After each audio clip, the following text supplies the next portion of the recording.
PWI Laskar Sabilillah semuanya di seluruh penjuru Indonesia sudah kompak satu bahasa mendukung perjuangan dan membackup Gus Muhammad Peret.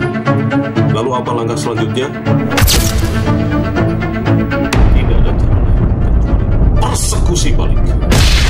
Assalamualaikum sahabat AW Kertapati, kita kembali di Opini AW Kertapati Channel. Kalau kita bicara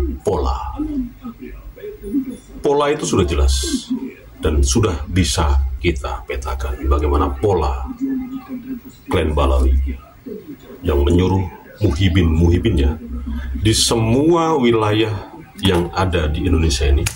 Ketika ada masyarakat yang tidak setuju, yang tidak sepemahaman, bahkan mengkritik keras, bahkan pedas kepada habaib, pola yang dilakukan oleh klan Balawi menyuruh muhibin-muhibinnya adalah mempersekusi orang yang memang tidak sepemahaman, bahkan mengkritik pedas kepada junjungan para muhibin. Ini adalah klan Balawi. Polanya seperti ini. Coba Anda ingat-ingat lagi. Ingatan itu perlu diasah dengan baik. Ketika Gus Muhammad Peret itu dipersekusi kurang lebih 3 tahun yang lalu. Ini nggak cuma nanya Gus Muhammad Peret, tapi banyak lagi.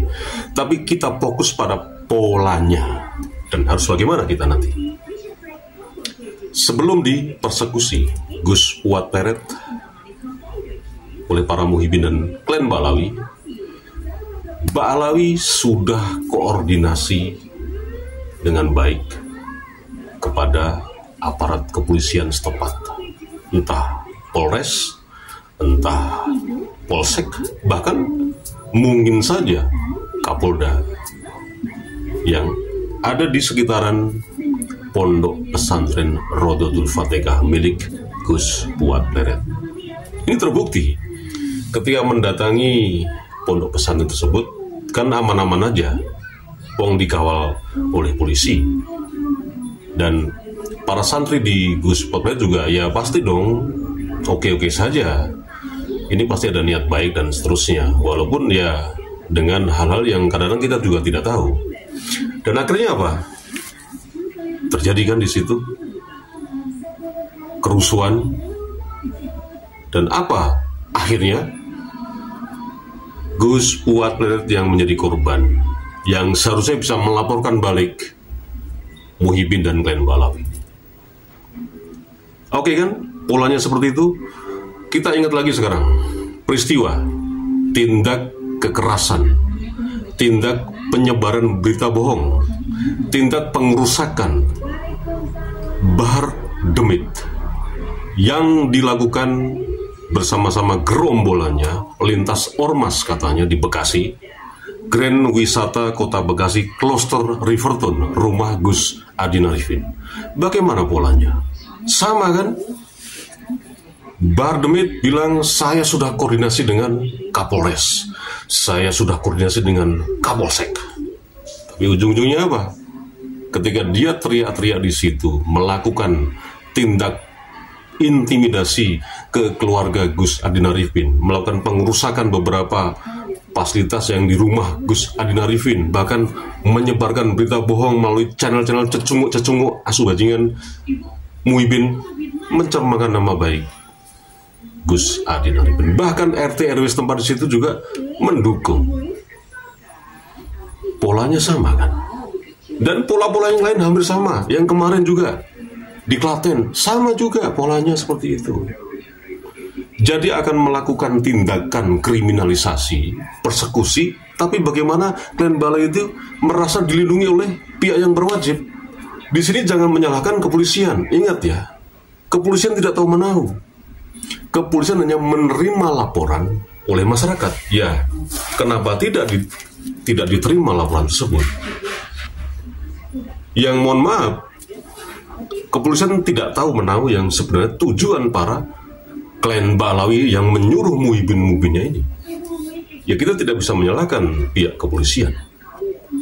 Tapi sekali lagi pola yang sama yang terus-menerus dilakukan oleh klan Balawi menyuruh muhibin-muhibinnya untuk mempersekusi dan seterusnya kepada masyarakat.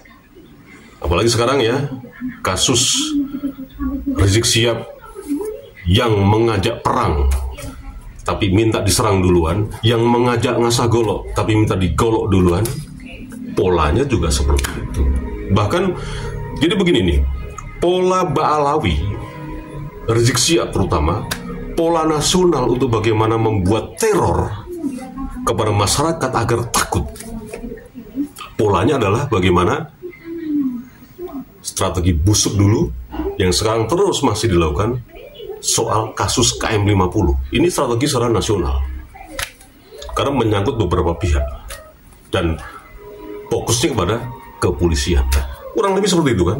Nah, pola-pola di daerah, pola-pola persekusi daerah yang sekarang ini sebetulnya ya fokusnya adalah Rizik Syihab dan gerombolannya bagaimana meruntuhkan.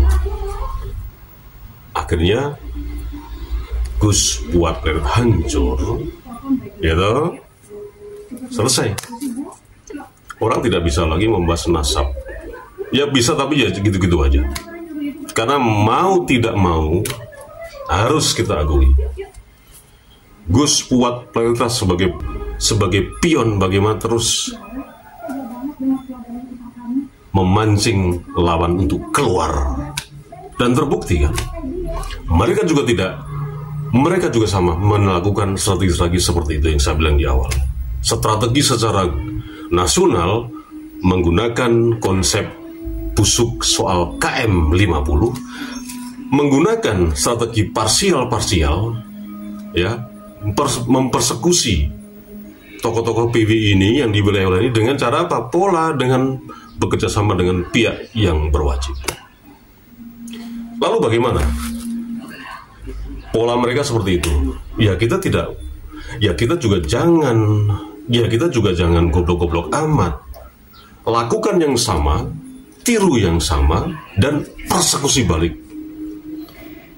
Muhibin, bahkan Ba'alawi, bahkan muhibinnya dengan cara pola yang sama yang Ba'alawi lakukan per daerah, per teritorial PWI di seluruh Indonesia. Jangan terfokus kepada Gus Fuad Pleret. Di Jogja, sekitaran Pondok Pesantren Rodotul Fatihah, informasi A1 soal keamanannya, pengawasan, pengawalan, dan sterilisasi wilayah di sekitar Pondok Pesantren Gus Fuad Pleret, bagaimana mengamankan Gus Fuad Pleret sudah benar-benar steril, 86 clear aman. Bukan hanya polisi yang mengamankan di wilayah Pondok Pesantren Gus Fuad Pleret, tapi Densus 88 sudah disebar di wilayah tersebut. Nah, sekarang tinggal bagaimana di teritorial PWI masing-masing daerah menjaga keamanan masing-masing dan berkoordinasi dengan pihak kepolisian, persekusi balik Ba'alawi. Itulah strategi tandingan yang harus kita lakukan supaya dalang otak dari atau dibalik si Rizik Syihab ini bingung kok begini kejadiannya. Ini hanya omon-omon. Lo tunggu saja tanggal mainnya. Wassalamualaikum warahmatullahi wabarakatuh.